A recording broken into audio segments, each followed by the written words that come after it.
Totoo, hindi para sa tao ang ituwid man lang ang sarili niyang hakbang. Hindi tayo nilikha para pamahalaan ang ating sarili. Kung paanong hindi tayo nilikha para mabuhay sa ilalim ng dagat o sa kalawakan, hindi rin naman tayo nilikha para pamahalaan ang ating kapwa-tao. Pag-isipan ito, gusto ba ng mga tao na sinasabihan sila ng iba kung paano dapat mabuhay at kung anong pamantayan ang dapat sundin?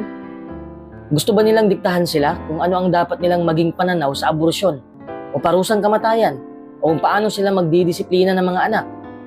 Iilan lang ito sa mga isyong pinagtatalunan ng mga tao. Mahirap mang tanggapin, pero totoo ang sinasabi ng Biblia. Wala talaga tayong kakayahan o otoridad na pamahalaan ang ating kapwa-tao.